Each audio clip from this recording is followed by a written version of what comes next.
Hello बच्चों, आप सभी का पावन की इतिहास की कक्षा में बहुत बहुत स्वागत, बहुत बहुत अभिनंदन।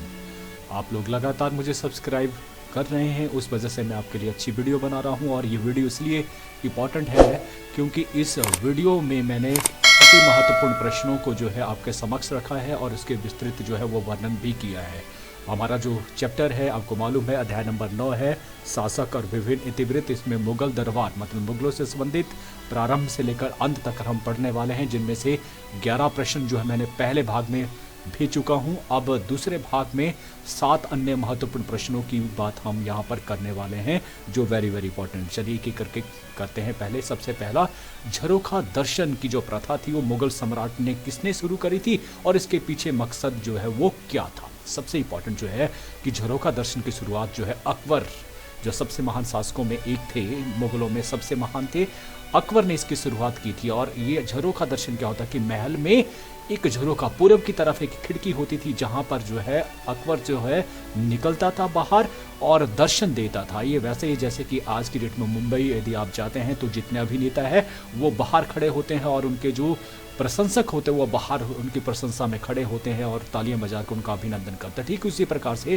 राजा जो है बालकनी में खड़ा होता था, प्रकट होता था और लगभग 1 घंटा जो वहां पर बिताता था। और वहां पर जितने भी चाहे छोटे अमीर जो छोटे बड़े जो भी लोग होते थे, जो खुले क्षेत्र में खड़े होते थे, बाहर खड़े होते थे आंगन में, वो बादशाह का दर्शन करके जो है वो खुश हो जाते थे। और यहाँ पर कई बार जो है बादशाह जो दुखी होते थे, फरियादी जो लोग होते थे, उनकी तत्काल जो है उनकी फरियाद का निवारण भी कर लेते थे। तो इसे कहा जाता था झरोखा दर्शन। दूसरा क्वेश्चन है, मनसबेदारी व्यवस्था के गुण और दोषों के विवेचन कीजिए। मनसबेदारी व्यवस्था क्या थी? बड़ा इंपॉर्टेंट प्रश्न है। मनसबेदारी व्यवस्था जी ठीक उसी प्रकार से है जैसे अगर हम देखते हैं, आपके प्रधानमंत्री से लेकर जितने भी मंत्री लोग होते हैं वो केवल अपने आप काम नहीं कर सकते हैं। आपको मालूम है क्या उनका आईक्यू उसी हिसाब से है? नहीं है। तो उनके लिए जो है जो बड़े अफसर हैं, जो आईएएस लेवल के होते हैं, जो पास करके जाते हैं, उत्तीर्ण करते हैं, उसके बाद बड़े अफसर बनते हैं, वो मान के आप चलते कि मनसबेदारी व्यवस्था क्या है कि जिसमें एक आदमी को मनसबेदार आईएएस ऑफिसर जो है, और उसमें भी जो है कैटेगरीज होती थी, उसके भी पद।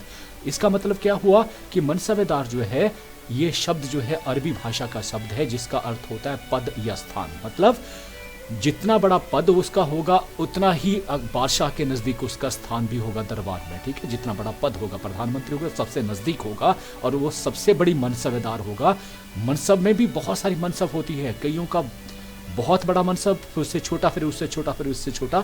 इस तरह से जो है उस व्यवस्था को कहा जाता था मनसबेदारी व्यवस्था। ठीक है, समझ आ गई बात? इसका मतलब है 2 चीज़ें, एक पद और स्थान जो निश्चित होता था जिस व्यवस्था के तहत, उस व्यवस्था को मनसबेदारी व्यवस्था जो है वो कहा जाता था। ठीक है, तो पद, वेतन और स्थान ये निर्धारित होते थे मनसबेदारी, और इसे इन लोगों को मनसबेदार कहा जाता था। हो गया। अब इनके गुण और दोष की बात हम करते हैं। गुण क्या थे? ये मनसबेदारी व्यवस्था जो है वो अकबर ने अपने शासनकाल के दौरान जो है चलाई थी। वजह क्या थी? क्योंकि जो इससे पहले जो जागीरदारी व्यवस्था थी जिसमें बड़ी बड़ी जागीरें जो है दी जाती थी वेतन के तौर पर या किसी भी औहदे के हिसाब से, वो जो है कालांतर में खत्म कर दी गई और इस प्रकार से उसकी जगह मनसबेदारी व्यवस्था जो है लाई गई। मनसबेदारी में क्या था? इसके गुण जो थे, पहला कि जागीरदारी व्यवस्था जो समाप्त कर दी गई और मनसबदारी व्यवस्था जो आ गई, और अब जो है वेतन के तौर पर जो है नगद तौर पर वेतन अधिक दिया जाने लगा था अकबर के शासनकाल में। ठीक है, जागीर खत्म हो गई थी। तो मनसबेदार क्या था? पूरी तरह से इस व्यवस्था में पूर्ण नियंत्रण में थे। किसके? राजा के अधीन में, क्योंकि उन्हें आना पड़ता था दरबार में, बहुत बार उनको बुलाया जाता था और पूरी ताकत के साथ उनको कई बार देखा जाता था। मान लो जैसे मनसबेदार, जितना बड़ा मनसबेदार होगा उसके घुड़सवारों की संख्या भी उतनी ही होगी, ज़्यादा होगी। तो वो वेतन केवल अपना तो लेता ही था, लेकिन जो घुड़सवार क्या हुआ, जो सेना वो रखता था, एक सैनिक के बदले में 2 घोड़े उसे रखना पड़ते थे, उनको मिलाकर या उसकी घोड़ों की जो रखवाली के लिए जो पैसा होता तो वो भी उसकी आय में जो है निश्चित होता था, उसमें जो है जमा होता था। इस प्रकार से वो 2 तरह की आय लेता था, एक तो अपनी आय जो महीने का उसका मेहनताना बनता है, और दूसरा घोड़ों के ऊपर जो खर्च किया जाता है, जो सेना के ऊपर खर्च किया, सैनिक के ऊपर खर्च किया, घुड़सवार के ऊपर होता था, वो सारा पैसा जो वो लेता था किससे? राजा से लेता हर महीने, और इसको दिखाना पड़ता था कितने उसके पास सही महीने में घुड़सवार हैं। तो इस प्रकार से ये भी जो है, इससे क्या हुआ कि मनसबदार पूरी तरह से किसके अधीन हो गए? अकबर के या राजा के। तो सम्राट के इससे क्या था कि अब वो उसका जो है निरीक्षण होता था समय समय के ऊपर, और इससे क्या सम्राट के खिलाफ वो कभी भी विद्रोह की संभावना जो है वो कम हो गई। ये पहला गुण था, क्योंकि अगर उसको पद लेना है, उससे भी बड़ा मनसब लेना है, तो वो किसके पर निर्भर करता था? सम्राट ही उसको आगे वाला पद जो है दे सकता था उस योग्यता के आधार पर। इसलिए जो है सम्राट से वो विद्रोह नहीं कर सकता था, ये पहला। दूसरा कि मनसबदार जो पद था वो व्यक्ति की योग्यता के अनुसार मिलता था, ठीक है। तो इसलिए उस व्यक्ति में योग्यता आ जाती थी, अपने काम के प्रति निपुणता उसके मालूम था, जितना वो योग्य होगा उसका पद उतना ही बड़ा होता चला जाएगा, और एक दिन वो प्रधानमंत्री के पद पर भी जा सकता मनसबदार वो भी। तो इसलिए जो है वो जो है अपनी योग्यता को दर्शाने में जो लोग थे उनमें एक तरह की प्रतिस्पर्धा जो है वो आ गई थी। तो इस प्रतिस्पर्धा के कारण भी जो है मनसबदारी व्यवस्था के कारण जो है प्रतिस्पर्धा आई, और लोगों में उच्च पदों के ऊपर जाने की, और इसलिए वो अच्छे काम करने लगे, ये भी इसका गुण था। तीसरा है कि जागीरदारी जो व्यवस्था थी जो काफ़ी खर्चीली थी वो ख़त्म हो गई, और काफ़ी हद तक जो है कम हो गई थी, पूरी तरह ख़त्म नहीं, काफ़ी हद तक जो है वो कम हो गई थी, ये भी इसका लाभ मिला। चौथा क्या था कि सरकार की आय में वृद्धि होगी। कैसे? क्योंकि जब कोई मनसबदार मर जाता था तो ये निश्चित होता कि उसकी जितनी भी उसने कमाई करी है, संपत्ति है, वो जब्त कर ली जाती थी, इसलिए जो है ये सरकार की आय बन जाती, इस तरह से वृद्धि हुई। तो ये इसके गुण थे। अवगुण क्या थे इसके? एक तो कि सरकार को वो धोखा देने की कोशिश हमेशा रहती थी। कैसे कि कम घोड़े, अगर वो 2000 घोड़े उसको कहा गए हैं अपने मनसब के हिसाब से, तो 2000 नहीं 1000 बता देता, 1000 किसी और से लेकर दिखा देता था कि देखिए मेरे पास 2000 घोड़े हैं, जबकि वो किसी और के होते थे। तो इस तरह से जो है ये धोखा देने की जो पकड़ थी वो उस समय भी जो है बनी रही। तो इस तरह से धोखा देकर जो अधिक पैसा जो है सरकार से या राजा से लिया जाता था, तो ये एक अवगुण हुआ। दूसरा कि बहुत अधिक वेतन इनको दिया जाता था। जो वेतन था उसका माना जाता कि आय का लगभग 80% जो है खर्च कर दिया जाता था इनके ऊपर। तो इनकी आय अधिक, किसी की आय अधिक होने से क्या होता है कि उस आय का कहीं ना कहीं गलत जो है नाजायज़ फ़ायदा उठाया जाता है, गलत काम किए जाते हैं, विलासप्रिय हो जाते हैं। तो इससे ये भी जो है इसके अवगुण था। फिर तीसरा क्या होता है?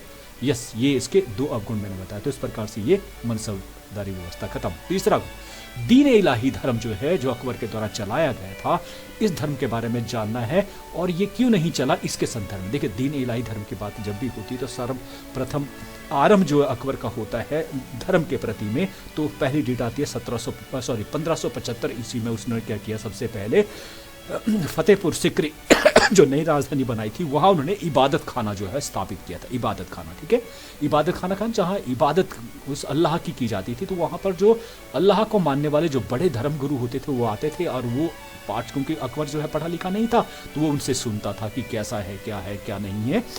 तो वो देखता था कि ये जो लोग हैं आपस में इस्लाम के मानने वाले लोग हैं, उनकी बातों में बिल्कुल डिफरेंट, एक कुछ कहता है कि एक दूसरा कुछ कहता, और एक दूसरे को गाली गलौज भी करते थे। तो जो धार्मिकता का भाव था वो कम उसको नजर आता था। उसने क्या किया फिर जो है कि इसे जो है 1500, क्योंकि वो दूसरे धर्मों के प्रति भी बहुत जो है उतना ही डिवोटेड था, दूसरे धर्मों के लोगों को बड़े अच्छे से जो गुरु होते थे उनको बुलाता था दरबार में और उनको सुनता था। कहाँ पे? जो हम बात कर रहे हैं, जो उसने स्थापना करी थी 1575 ईस्वी में इबादत खाने की। लेकिन ये जब 75 में शुरू हुआ तो उस समय ये सभी धर्मों के लिए नहीं खोला गया था। 78 में जाकर ये सभी धर्मों के लिए खोल दिया गया। विभिन्न धर्मों के गुरु जो वहाँ पर आते थे और उसे अपना पाठ जो है सुनाते थे। तो उसे लगा कि सभी धर्मों में बहुत सारी अच्छी बात है, इसलिए क्या किया उसने 1582 ईस्वी में एक नया धर्म जो है ईजाद किया, जो उसका अपना धर्म था, जिसे उसने नाम दिया दीन ए इलाही धर्म।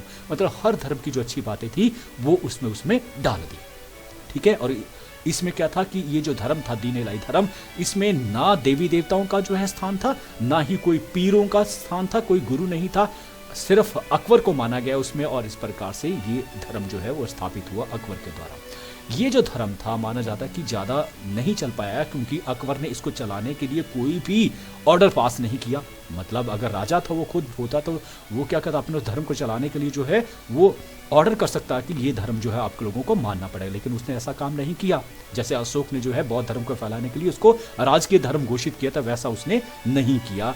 और दूसरा कि यहाँ पर बहुत सारे सख्त नियम थे और बहुत सारे दरबारियों की बात करें, जो बड़े उनके दरबारी थे उनमें से केवल बीरबल को छोड़कर किसी ने इसको नहीं अपनाया। जो बड़ों ने नहीं अपनाया तो लोग क्यों अपनाएंगे, तो इसलिए इस धर्म जो है अकबर के मरने के साथ ही खत्म भी हो गया। ठीक है, फिर आता चौथा, मुगलों को केंद्रीय प्रशासन का संक्षिप्त वर्णन जो है, अगर आपने शेरशाह सूरी के बारे में जो शासन प्रबंध है उसको सुना होगा तो सिर्फ नाम चेंज हुए हैं और थोड़े बहुत परिवर्तन के बाद जो है वैसा क्या वैसा है। केंद्रीय शासन की बात करते हैं। बादशाह कौन था, राजा जो है, क्योंकि ये उपाधि जो है उनमें होती थी मुगलों में। तो बादशाह जो है वो धुरी होता था किसी भी कानून में। प्रशासन उसके मुख से निकला हुआ हर एक शब्द जो है क्या होता, कानून होता था। सेना का मुख्य सेनापति वही होता था, कार्यपालक भी वही होता था, बड़ा न्यायाधीश भी वही होता था, सबसे बड़ा न्यायाधीश भी वही होता था। ठीक है, तो इसके मुख्य कार्य क्या होते थे कि सभी चीजें, एक तो जरों का दर्शन देना सुबह उठकर जो है, या सिंहासन पर बैठना, सजा सुनाना, अपने नाम के सिक्के चलाना, शाही आदेश देना, मोहर लगवाना, दीवाने आम और दीवाने खास। दीवाने आम क्या होता था, जहां पर आम लोग जो बैठते थे और वहां पर जो है वो उनकी बातों को जो सुनता था और निर्णय देता। दीवाने खास क्या होता है, जहां अपने मंत्रियों के साथ जो है, खास जो मंत्री होते हैं उनके साथ बैठता था और बड़े महत्वपूर्ण विषयों के ऊपर चर्चा की जाती थी, उसे दीवाने खास कहा जाता था। तो इस प्रकार से ये कार्यक्रम जो है रहते थे बादशाह के। ये केंद्र शासन की बात करें, केंद्र में जैसे प्रधानमंत्री होता है उसके जो केंद्रीय मंत्रिमंडल होता है, ठीक उसी प्रकार से उसकी अपनी एक मंत्री परिषद भी होती थी। ठीक है, मंत्री परिषद में अगर हम बाबर के शासनकाल में देखें तो सबसे बड़ा जो मंत्री पद होता था वो वजीर का होता है, याद रखना वजीर, और यही प्रधानमंत्री होता था। सबसे बड़ा मंत्री प्रधानमंत्री, वजीर उसको कहा जाता था। लेकिन जो है आगे कालांतर में खत्म हो गया, अकबर का शासनकाल में ये वजीर का पद नहीं था, जबकि इसकी जगह क्या आ गया पद, वकील। याद रखना उसका नाम था वकील। जो प्रधानमंत्री होता था ये मुख्य परामर्शदाता होता, सलाहकार होता था। जितनी भी सलाहें होती थी वो महत्वपूर्ण सलाहें बादशाह जो है वो वकील से ही लेता था। ठीक है, तो वकील ए मुतलक भी इसको कहा जाता था। दूसरा जो आता था वह मीर बख्शी, ये सेना विभाग का मुखिया। याद रखना सेना विभाग का मुखिया होता था। सेना को आय व्यय कुछ भी सेना रखना है, किसी को बड़ा करना, घोड़े दागना है, कुछ करना, सारी व्यवस्था जो है मीर बख्शी के हाथ में ही होती थी। चाहे वो प्रांतों में नए अधिकारी सैनिक नियुक्त करने से, सेना से संबंधित सारा काम मीर बख्शी। दूसरा दीवाने आला। दीवाने आला क्या होता था, दीवाने आला है राजस्व और वित्त विभाग का मुखिया। सबसे बड़ा वित्त विभाग में बात करें तो वो मुखिया, उसको दीवाने आला कहा जाता था।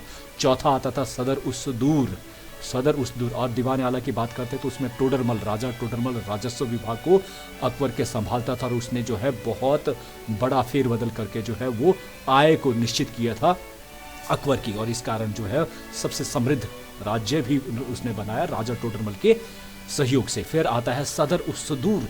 सदर उसदूर किसका विभाग का था, ये संपत्ति और दान विभाग का प्रधान होता था। संपत्ति क्या है और किन किन को दान दिया गया, कितना दिया गया, दान देने जो भूमि है उसको उस समय याद रखना, ये बड़ा इंपॉर्टेंट है कि दान में जो भूमि दी जाती थी उसे श्यूरगल कहा जाता है या मदद ए मासा भी कहा जाता था। इसके ऊपर लगान नहीं लिया जाता था। ये इस विभाग का जो है वो प्रधान होता था। पांचवा आता है काजी उल कुजात। काजी उल कुजात ये न्याय विभाग का मुखिया होता था। न्याय विभाग का मुखिया मतलब अगर कहीं अकबर नहीं है दरबार में तो न्याय का काम कौन करेगा, काजी उल कुजात। तो और भी काजी के आगे और भी नियुक्त किए होते थे, बहुत सारे काजी छोटे बड़े नियुक्त किए जाते थे, इनका कार्य होता था न्याय देना। और सबसे प्रधान जो न्यायाधीश कौन होता था, वो खुद बादशाह होता था। छठा आता है खान ए शामा। खान ए शामा क्या होता है, ये घरेलू विभाग का प्रधान होता था। घरेलू विभाग कुछ भी भोजन भंडार, कोई भी दैनिक आय व्यय, राजकुमार के कपड़े या किसी और के, तो ये सारा काम जो खान ए शामा जो है करता था। इसके अलावा और भी नाम आता है दरोगा डाक चौकी, उस समय गुप्तचर विभाग होता, उसका प्रधान ये होता था। मीर ए आतिश ये जो है बंदूकची जो तोफखाना होता था उसका प्रधान होता था। और मीर ए बहार ये समुद्री विभाग का मुख्य होता है। ये केंद्र के मंत्री जो है हुआ करते थे। फिर बात आती है कि प्रांतीय प्रशासन, केंद्र के बाद प्रांत कहा जाता था, क्योंकि प्रांत अलग अलग जो उस समय प्रांत थे उनको सूबे कहा जाता था, जबकि जो है शेरशाह सूरी के वंश में सरकार कहा जाता था। तो सूबे जो होते थे उनकी संख्या अलग अलग रही है, कई बार ये भी पूछा जाता है। अकबर की बात करें तो अकबर के शासनकाल में जो सूबे थे वो 12 से 15 हो गए थे। शुरू में 12 थे, फिर वो 15 संख्या उनकी होगी।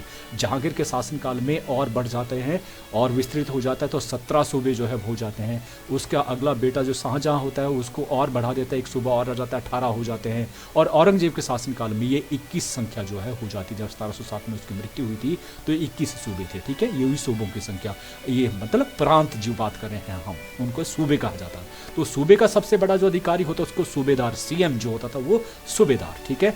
और इसको सिपाह सालार भी कहा जाता था, याद रखना। और प्रांत का शासन प्रबंध, उसका शांति व्यवस्था बनाए रखना, कानून व्यवस्था लागू करना, ये सारा काम जो है इसी का ही होता है। लगान इकट्ठा करना, ये दीवान की सहायता से वो इस कार्य को करता था। तो इस प्रकार से मुख्य जो काम होता था सूबेदार का वो होता था वहाँ पर कानून व्यवस्था को लागू करना, ठीक है। फिर आता दूसरा दीवान की बात है। दीवान क्या होता? वित्त मंत्री होता था प्रांत का, सूबे का। ये प्रांत की आय व्यय का रिकॉर्ड रखता था, लगान को जो है का हिसाब रखता था, और इसके अनुसार जो किसानों को ऋण दिए जाते थे, ये कृषि पैदावार की सुझाव देता था, कैसे रिकॉर्ड रखने हैं जमीनों के, वो भी दीवान के पास रहता था। तीसरा आता है बख्शी। ये प्रांतीय जो बख्शी की नियुक्ति जो शाही मीर बख्शी के अनुरोध पर जो करता था, और उसका मुख्य कार्य होता था सैनिकों की भर्ती करना। बख्शी का कार्य होता है सैनिक जो विभाग होता है उसका प्रमुख होता था, ये प्रांत में बात करें। और सैनिक टुकड़े अनुशासन रखना, घोड़े को दागना, मतलब जो कार्य होता है सैनिक से संबंधित वो बख्शी करता था, ठीक है। उसके बाद सदर काजी। सदर काजी का मतलब कि प्रांत में जो न्याय प्रबंध जो करना था किसके हाथ में था? वो सदर काजी के हाथ में था, न्याय दिया जाना।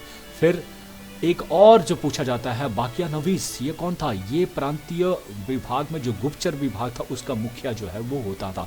प्रांत की जितने भी महत्वपूर्ण घटनाएं होती उनका रिकॉर्ड रखना और राजा तक ले जाना, पहुंचाना, ये उसका कार्य होता था, ठीक है। ये आ गया प्रांतीय प्रशासन की बात। अब आता है प्रांतों के बाद, अच्छा एक और रह जाता कोतवाल। ये भी पूछा जाता कि कोतवाल से क्या अभिप्राय है? ये पुलिस विभाग का जो अधिकारी होता था, जो शहर की निगरानी करता था, उसे कोतवाल कहा जाता था, ठीक है। बदमाशों को, जितने भी जो है गलत लोग हैं उनको जो है पकड़ना, जेल में डालना, नशीली वस्तुओं बेचने वाले इनके ऊपर कड़ा प्रतिबंध लगाना, वैश्याओं पर कड़ा तो इस प्रकार ये सारे कार्य जो है कोतवाल करता था। ये शहरों का शांति व्यवस्था बनाए रखने का काम करता था। फिर आता जिले का प्रशासन। जिले का प्रशासन, और जिले जो है उस समय ये कहता है प्रशासन की सुविधा के लिए जो सूबे होते थे उनको सरकारों में, अब ये सरकार जो है, देखिए परिवर्तन क्या हो गया, जिलों को सरकार जो है कहा गया, जबकि जो है वहाँ पर अगर शेरशाह सूरी में देखें तो सरकार जो है वो प्रांतों को कहा जाता। तो यहाँ जिलों को सरकार जो है वो कहा गया। और सरकारों का निरीक्षण करने वाले कौन थे? फौजदार। सबसे बड़ा अधिकारी जो फौजदार होता था, जैसे हमारा डिप्टी कमिश्नर होता है आजकल, वो फौजदार उस समय होता था। उसका कार्य क्या है? कानून व्यवस्था बनाए रखना, ये लागू करना। अमिल और अमिल गुजार, ये दूसरा अधिकारी होता है जिसका मुख्य कार्य होता है भू राजस्व एकत्रित करना, उसकी आय व्यय का हिसाब किताब रखना। कृषि से संबंधित जितने कागजात आंकड़े होते थे वो अमिल गुजार के पास होते। तीसरा होता है खजानदार, खजांची, समझ गए? खजाना जहाँ पर होता था, जहाँ रखा जाता था, तो जिले का जो खजांची, खजानदार बड़ा इंपॉर्टेंट था। तीसरा महत्वपूर्ण जो है वो पद हुआ करता था। तो इसकी सरकार जो है खजाने की सुरक्षा के लिए जो मुख्य दायित्व जो है वो खजानदार का ही रहता था। फिर आता है परगना। परगना क्या हुआ? अब आगे जिले के बाद आ जाता है परगना। परगना क्या हुआ? तहसीलें। उस समय इसको तहसीलें आज कहा जाता, उस समय परगना कहा जाता था।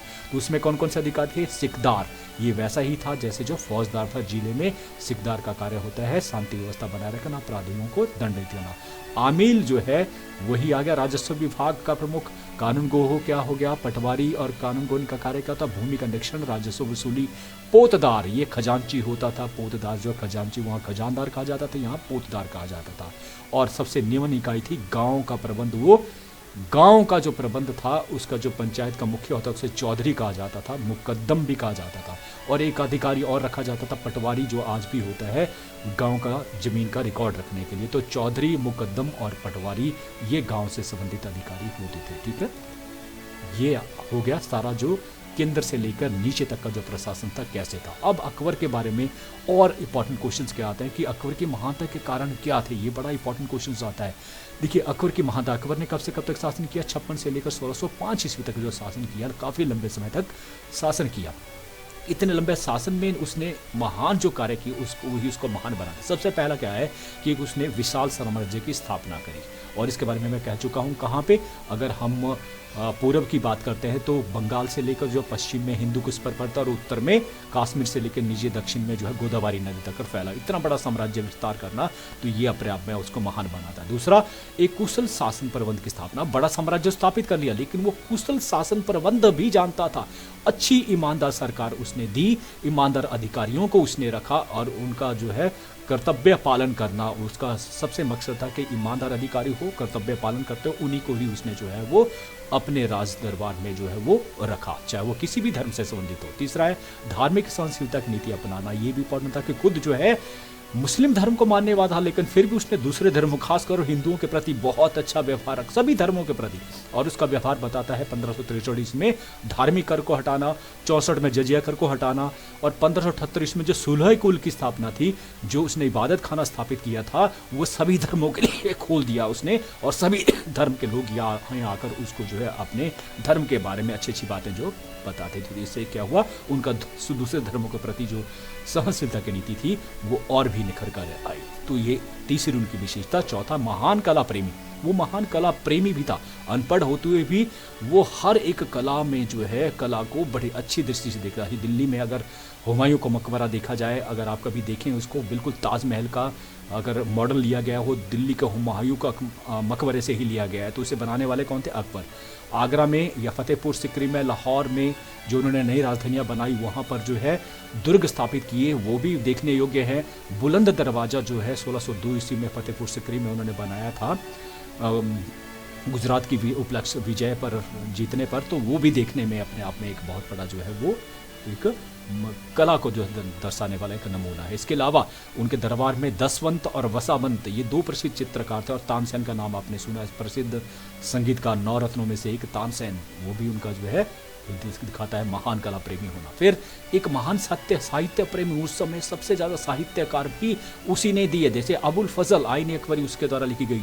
तुलसीदास आपने पढ़ा है, रामचरितमानस जिसे लिखा गया है अकबर के शासनकाल में। सूरदास को आपने सुना है, सुरसागर जिसके लिखा गया है। अब्दुल रहीम की सत्साई बहुत प्रसिद्ध है, ये किताबें हम पढ़ते हैं बचपन से। इसके अलावा उसने महाभारत, रामायण और राजतरंगिणी और पंचतंत्र जैसी जो किताबें भारतवर्ष की संस्कृत भाषा में जो अनुवाद थी उनको अनुवादित किया गया फारसी भाषा में, तो इस प्रकार सारे उनको पढ़ सके। तो कितनी ये उन चीज़ें उनको जो महान बनाती है। फिर आता है सातवां, अकबर की राजपूत नीति। ये भी पूछा जाता है कि राजपूत नीति क्या थी। राजपूत नीति थी कि राजपूतों को मित्र बनाना, और उस नीति में उसने क्या किया, सबसे पहले राजनीतिक कारण था अपनाने के पीछे। अगर पूछा जाए कि क्या क्यों उन्होंने मित्रता की नीति अपनाई, क्यों राजा उनको मित्र बना बजाय शत्रु बनाने के मित्र अपनाया, उसका पीछे कारण क्या था? पहला था राजनीतिक कारण। अकबर जानता था कि एक विस्तृत और स्थायी तौर पर अगर भारतवर्ष में टिकना है, बड़ा साम्राज्य स्थापित करना है, तो बलबन और अलाउद्दीन खिलजी और मोहम्मद तुगलक ने जो गलतियां करी थी, क्या गलतियां करी थी? उन्होंने भारतीय लोगों के साथ जो है मैत्रीपूर्ण संबंध स्थापित नहीं किया, उनको अपना दुश्मन माना सबसे पहले, और इस वजह से वो यहाँ पर शासन स्थापित नहीं कर पाए। लंबा जो है वो शासक नहीं बन पाए। तो ये एक जो है उन्होंने सीखी, तो इसलिए उन्होंने राजपूतों के प्रति मित्रता की नीति अपनाई, पहला। दूसरा, व्यक्तिगत कारण। एक व्यक्तिगत कारण कि उसने देखा था, अपने व्यक्तिगत जीवन में देखा था उन्होंने कि जो मुसलमान थे, जो सरदार थे, वो कभी भी उसके प्रति भरोसेमंद नहीं रहे, वफादार नहीं रहे अकबर के। चाहे उसने जितना मर्जी भरोसा उनके प्रति दिखाया हो, लेकिन वो हमेशा जो है उसके प्रति विरोध, धोखेबाजी ही करते थे। लेकिन राजपूतों में क्या था, वो कभी भी अपने मालिक के साथ जो धोखा नहीं करते थे, ये उनमें क्वालिटी थी। तो इसलिए भी उन्होंने व्यक्तिगत कारण के कारण ही राजपूतों को जो अपना मित्र बनाया। फिर तीसरा आता है सेना के लिए आवश्यक, जरूरी था सेना को शक्तिशाली बनाना, तो शक्तिशाली लोगों की आवश्यकता थी, जो सेना में बहुत लंबे समय से जो है, जिनके परदादा से लेकर सभी ने जो है सेना का काम किया हो, तो उनमें निपुणता आ जाती है। तो संभव वो कौन थे? राजपूत थे, इसलिए उनको जो है राजपूत नीति इसलिए उन्होंने अपनाई। और चौथा था राजपूताना की भौगोलिक स्थिति।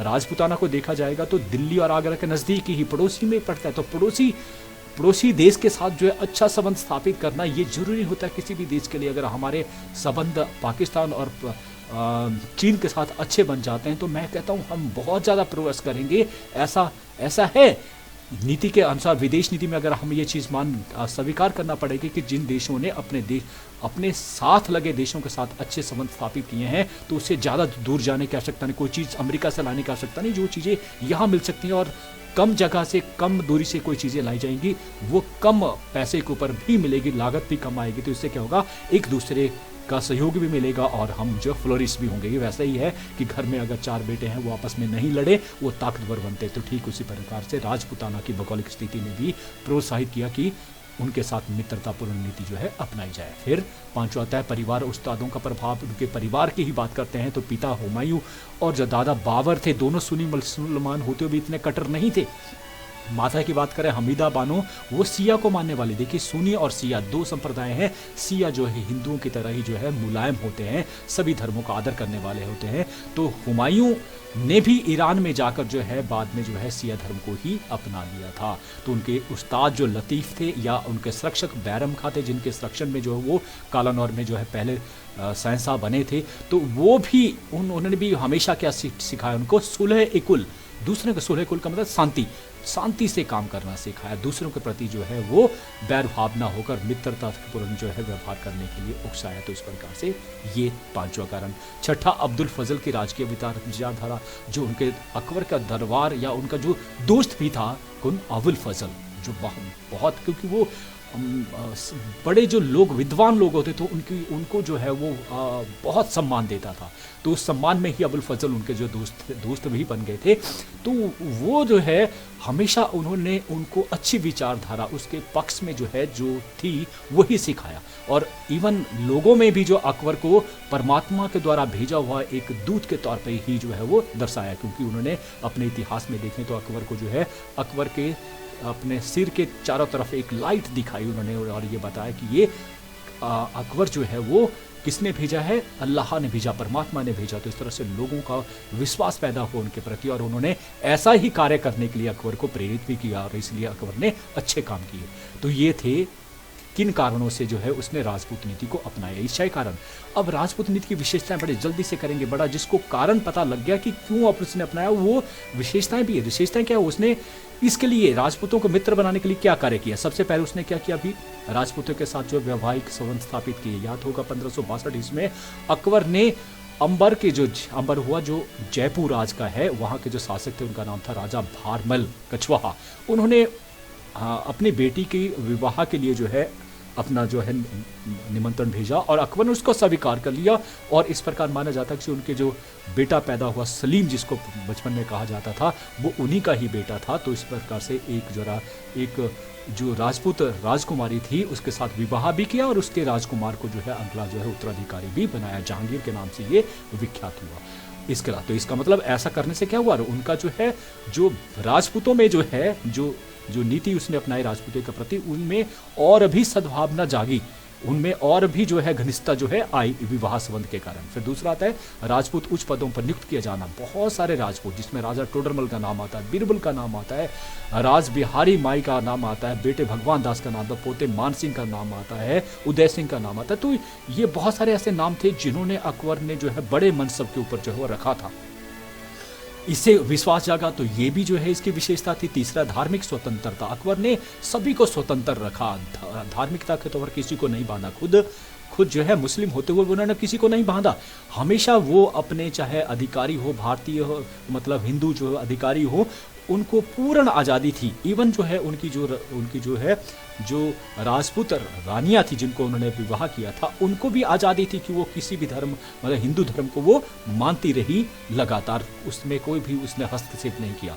और इनमें 2 कार्य जो पहले भी आए थे, 1563 में धार्मिक कर हटाया, 1554 में जजिया कर को हटाया, जो दिखाता है कि ये उसकी राजपूत नीति की विशेषताओं को दर्शाता है, धार्मिक स्वतंत्रता। चौथा है आत्म समर्पित राजपूत शासकों का पूरा सम्मान। और ये राजपूत शासक वो जिन्होंने समर्पित कर दिया था, उनको पूरा सम्मान दरबार में दिया गया, ये भी उसकी विशेषता थी। पांचवा था कि राजपूत राज्यों को आंतरिक स्वतंत्रता, कि जिन राजपूत शासकों ने जो है नतमस्तक हो गए थे, अधीनता स्वीकार कर ली थी, उन्होंने कभी भी जो उनके शासन काल के दौरान जो है या उनके साम्राज्य में झांक कर नहीं देखा, वो क्या कर रहे हैं क्या नहीं कर रहे हैं, ये उनका मामला था, उनका अपना निजी मामला माना गया। और इस प्रकार से आज़ादी से उन्होंने अपने राज्य में राज भी किया।